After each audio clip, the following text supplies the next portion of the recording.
Today, in today's live, we are going to talk about how to create followers and clients on LinkedIn, or rather how to make your followers into clients on LinkedIn. And with me here today, I have my business partner, Angela Sandest. My name is Josephine Warner, and I'm a former corporate executive who helped my clients to get leads and clients on LinkedIn and to build scalable offers. Angela, what if you introduce yourself quickly too? Yeah, absolutely. And I'm so excited to be here. So I'm Angela, I'm a virtual event sales expert. So I help service-based entrepreneurs close clients using virtual events. So we do masterclasses, challenges, workshop, you name it. So that is what I do. So I'm really excited to be here to talk about this topic. Exactly. And since this is a LinkedIn Live, this will stay, or it's a LinkedIn Live, it's a Facebook Live, it's a YouTube Live. So it will stay within each of the platforms.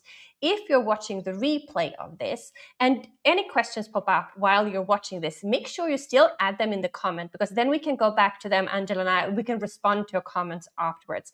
And if you're here with us live, even more so, add your questions, add your thoughts, add your little bit what you're thinking about inside of the comments, and we will be able to address that.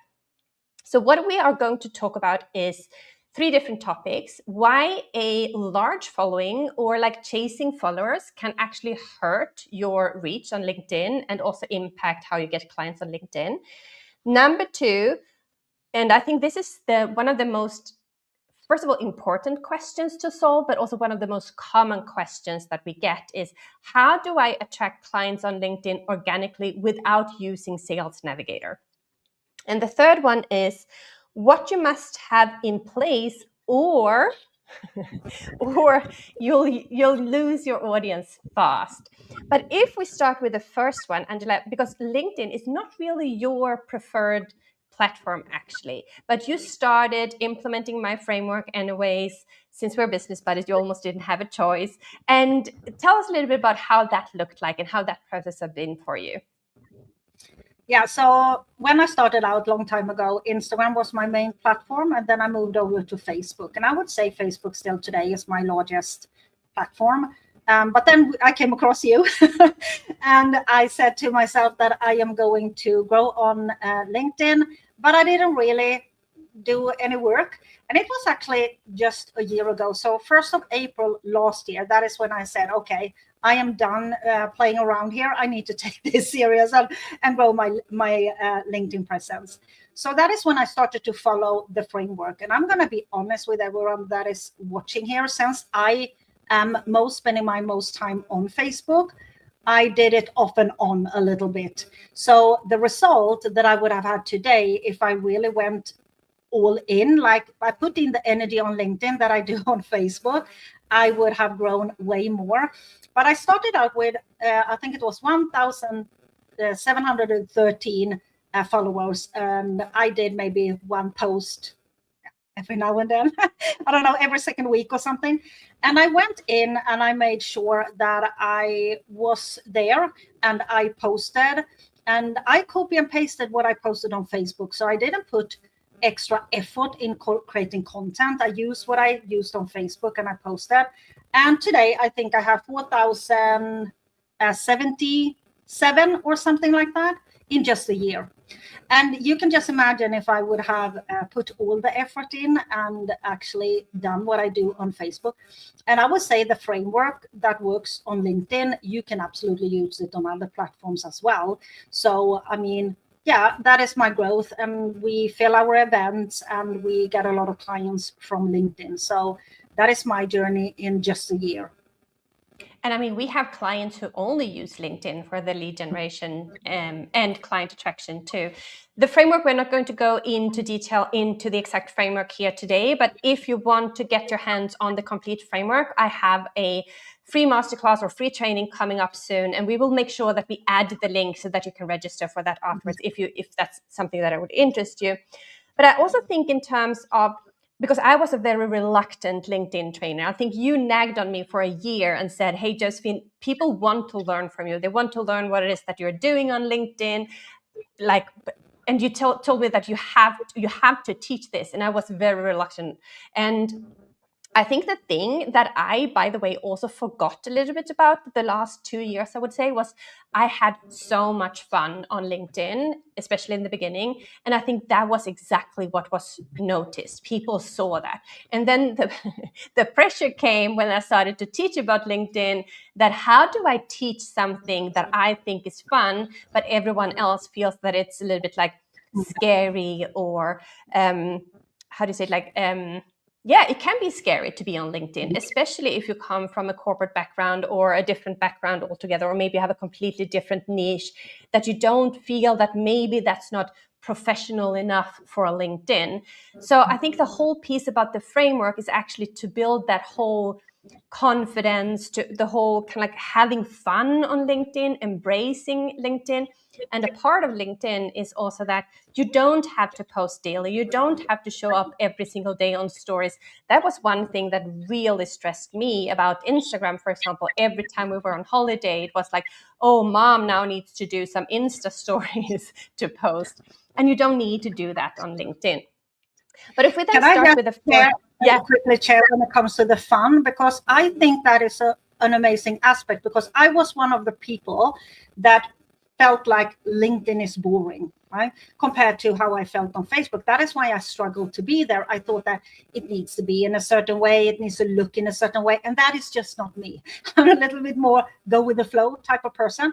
And I think that is the difference, because when I started to use the way you used LinkedIn, it became more fun. It became more like something I felt, oh, I can actually do this. So it's separated from a lot of other people that were out there teaching LinkedIn that I had listened to. And it sounded so not really me. But the way that you approach LinkedIn, I think that was one of the reasons that I actually could follow the framework, was that it wasn't based on what other people were teaching. It was based on how you were there having fun and close clients. So I just want to kind of mention that for anyone that might want to join the training that you're going to share the link to, that is one of the keystones that separate this from so many other people talking, I don't know, things that are about data and analytics and whatever it is. This is about having fun on a platform that you might feel, if you especially come from Facebook, how can I make this enjoyable, being there, connecting with people, speaking to people? So I just wanted to mention that for anyone that wants to sign up. Yeah, and while we're talking about this, because I think that goes into the first point that we're going to cover, is how a large audience, or if you're like collecting your audience or your connections like Pokemon cards, right? You're just connecting left and right and left and right. That can rather damage your reach and actually damage the people that actually really need to see your content. So the whole thing you mentioned, Angela, you have grown with about like 3,000 followers over a year. I don't know. I have around 11,000 today. I can't even remember what I had last year. But when I started teaching about LinkedIn, which is now 2 years ago, I had around 4,000 connections. So I didn't have a lot of people too, which was probably even the reason why I felt a little bit like an imposter to start teaching about LinkedIn. But I think that is key. It doesn't matter how many people you have, as long as you have the right people in your audience. We have clients like Sarah, for example. I think she had like 500-600 when she closed her first 5 new clients inside a new offer. We have clients like Annette and Marina, who both got 3 new clients within just a few weeks, from 700, an audience of 700. Because I also remember some years back, I actually said to one of my business managers at the time, I said, when I have 10,000 followers on LinkedIn, then I will. I can't even remember what it was that I said that I would do. But luckily, I didn't wait for that moment, because it took longer than I expected, for the reason that I didn't chase followers. I really, especially in the beginning, I really only focused on connecting with those that are active on LinkedIn, that post content on LinkedIn that I find interesting. It's not about chasing your ideal client, hoping that the person that you connect with the right person. It's about that people actually get to see you in action, and you can only do that when you show up and you really enjoy being here. Is there anything you would love to add there, Angela? No, I mean, it's about that. It doesn't, it's the same thing when we do events. I usually talk about that. It's not so much how many people that are in the room as it is how well the message actually is aligned with those people. And I think the chase of these numbers, to always look at the numbers all the time, and you need to have a huge following to be successful. You need to have these amount of impressions to be successful on LinkedIn, is taking away energy from what really matters, and that is spending quality time with the people that you were meant here to serve. So I think a lot of people spend too much time in the instant gratification of the numbers game.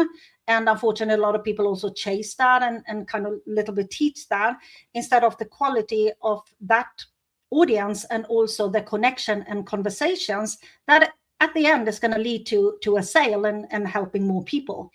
So I think we should move away from just staring blind on the numbers and actually see who are these people and how can I serve them on a bigger level. Yeah, because doing more of what doesn't work is not going to make it work, right? It's rather maybe to take a step back and say, okay, so what can I do differently? How can I connect differently today with the people? Who do I really want to connect with, right? And not having your thought that, oh, this person has this title, I bet they need my services, right? Because then you can be certain that that person is probably not even going to accept your connection request in the first place, because that energy, I'm 100% certain that energy flows through when you press the send the connection request, right? I think that was actually what I want to say. Maybe also to talk a little bit about the engagement pod. So LinkedIn is now doing some active cleanup regarding the engagement pods. An engagement pod, if you don't know what it is, it was something that was used mainly before. It's probably still being used, where it kind of like boosted the likes and comments on certain people's posts. They had external groups, maybe on WhatsApp or on Slack or whatever. And as soon as someone had posted a post, their support group went in there and commented, liked their stuff. The thing about the engagement pods is that it might look impressive when someone has, I don't know, several hundred of likes and comments. But in the end, when they like and comment on your stuff, it's going to be spread to more people who are not your people. So just because you are in an engagement pod with a lot of people, it doesn't mean that those are the right people or that their audience is the right people that you need to be seen. And also to be aware of that LinkedIn is really chasing down on these things, and people have lost their the blue thingy, the what is it called, LinkedIn, whatever, the blue verification. Yeah, the blue flag. I can't even remember what it's called. Top voice. Yeah, the top voice. People have lost their top voices. People are being blocked because of these things. And you don't want to lose your LinkedIn account. Absolutely not, because then you can't get it back again. And LinkedIn is one of the easiest platforms to grow an audience that is ready to buy, because people have a completely different mindset when they are on LinkedIn as opposed to when they are just, doom scrolling on Instagram or Facebook. So if we then move into the number 2, to how to attract your ideal clients organically and to not having to trust Sales Navigator. There are 2 different things between a LinkedIn premium account and the Sales Navigator. They are 2 different products, if you want to put it like that. The premium account can be good to have in terms of you see everyone who has watched you, who has checked out your profile. You can send a direct message to everyone that you connect with as part of the connection request. There are loads and loads of courses that you can take from LinkedIn, but you don't have to have it. Sales Navigator is also a completely different game. There, I think it's great for people who target maybe large organizations or maybe different departments within large organizations, because there you can really tailor that, right? So I'm not saying that you never should use it. I'm just saying you don't have to have neither one of these things to succeed on LinkedIn. You, Angela, don't have a premium account, for example. Can you tell us a little bit about that experience? No, I don't. I've used the free month 2 times, I think. And I would say the benefit is that you can, like we do, we use these type of events to invite people to our virtual events, our masterclasses and webinars and things like that. And yes, for everyone that is then not a connection, I can only send like, I don't know, 5 or 10 DMs, and then it ends and I need to wait for them to accept. So that would be the only benefit that I have seen. And in the last launch that I did, we have 130 people or something that had said yes, and I could DM all of them without problem. So I haven't used it. I haven't felt that I needed to use it. And I like to have this organic connection with people. And it has worked. The entire growth comes from not having the Sales Navigator or the premium account, actually. So. Mm-hmm. And when we then talk about finding your ideal client, let's assume you're a leadership coach, for example. Your people will most likely not raise their hand and say, hey, I need a leadership coach because I have problems with my team, or I want a new job, whatever it might be. Or you're a relationship coach, then people will definitely not raise their hands on, like, openly on LinkedIn and talk about their relationship problems. But using LinkedIn to promote your services, to share content around your services is so powerful. But then you need to make sure that you are seen, you're being seen by these people. And you can only do that if you have the right audience, right? You don't see on someone's LinkedIn profile whether they have a relationship problem or whether they are waiting for the next promotion or have waited for the next promotion for years. That's, by the way, the promotion might be something that you could use Sales Navigator for, someone who hasn't changed roles, but you don't need Sales Navigator, right?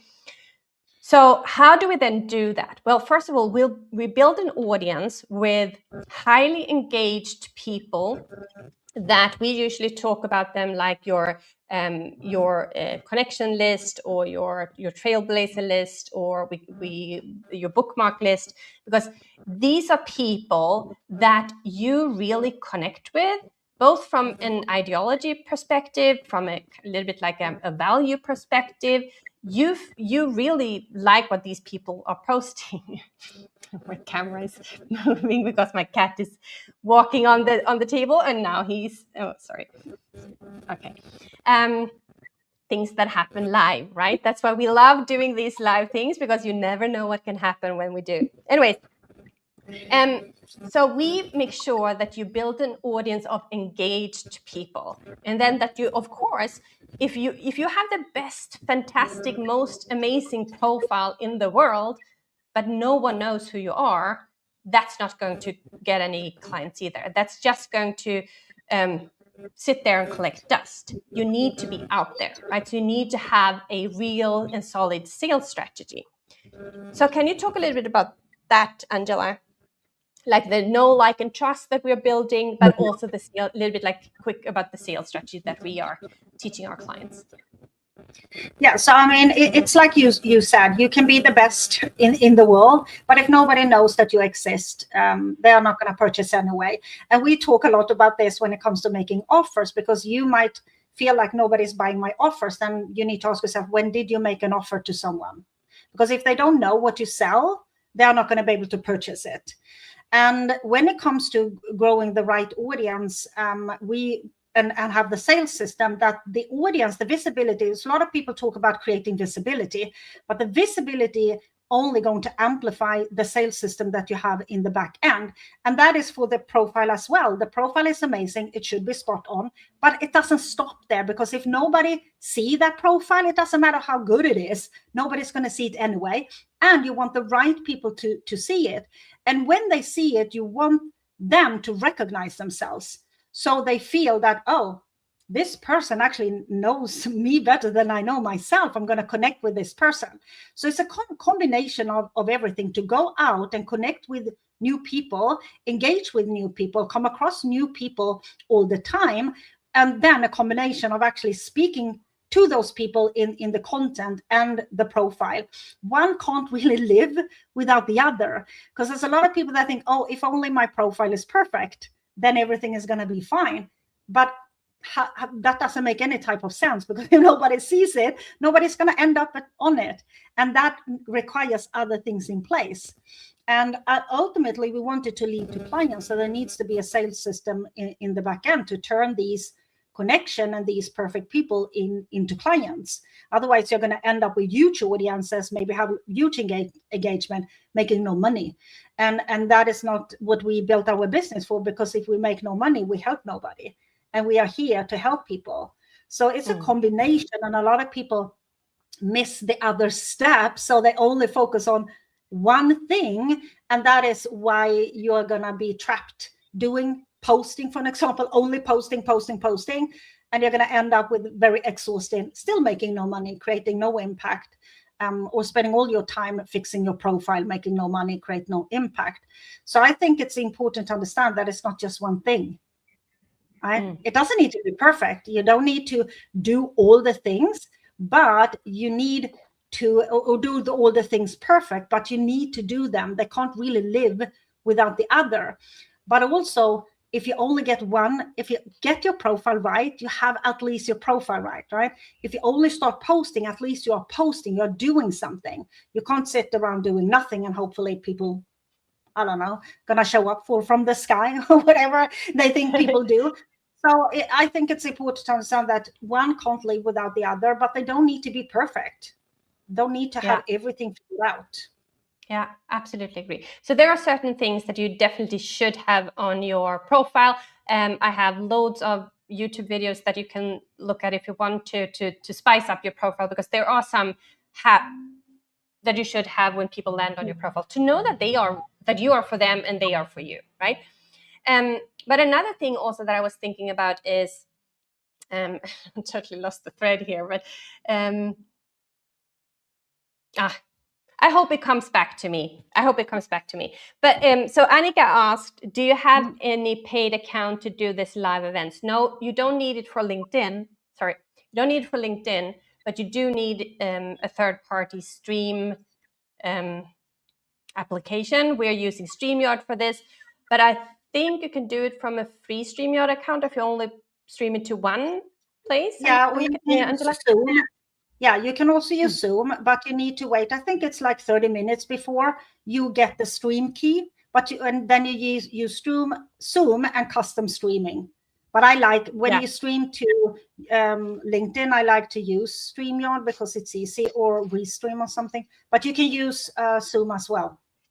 Exactly. We like stuff that are easy. That's what we're doing. So when you have, what you must have in place or you'll lose your audience fast. And this is about being invisible to going to become visible. We have now established know, like, and trust, right? We have now established know and like, and now it's about establishing trust. Trust we can so easily break down just very, very, very fast. It can be a comment, it can be a DM or whatever, something that really breaks the trust that you have already built up with the client. But you need to become chosen then.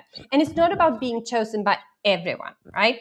You have to narrow it down a little bit so that people really feel that this person, they understand me, they understand my problem, they understand what it is that I want to achieve, and then you're going to be chosen. Another thing, by the way, maybe worth mentioning is that we don't teach and ever do any cold DMs. We have what we call attraction marketing, and also based on invitations only. We're not just sending links to, I don't know, our master classes and things like that, but we're using our master classes to attract the right people. Because when someone has raised their hand and said, oh, I want to learn more from you, like the 50 people or whatever who have registered for this one, some of you will most likely get a direct message from us saying, did you like it? Do you have any additional questions, or what it is? It's about building that relationship with the people. That does not mean that you're cold pitching anyone, right? Because cold pitching someone, then you immediately lose the trust. What do you want to add about that? Because I see we have a long comment here from Mike. So while you're responding to that, I will see if I can skim through it and see what it says. Yeah, so I mean, I usually think that all all sales comes from a conversation. That doesn't mean that all conversations becomes the same, right? But it starts with conversation, and that happens in a lot of places. So we have conversations going on in our content, we have conversations going on in our DMs, we have conversation going on in these like events. That happens way before the sale. We use, like Josephine said, masterclasses and virtual events to close our clients to sell in the capacity one to many. But this happens way before. And that is also where you're going to fill your masterclasses and virtual events with the right people, because it starts way before you do any type of selling, however you kind of look like. That doesn't mean that you need to have a huge audience or you need to have a lot of people, but you will need to have conversations with people. And I love the live conversation, and I love the interaction of conversation, and I love the DM conversation. And these can be done in a lot of different ways, but you want to be it with the right people.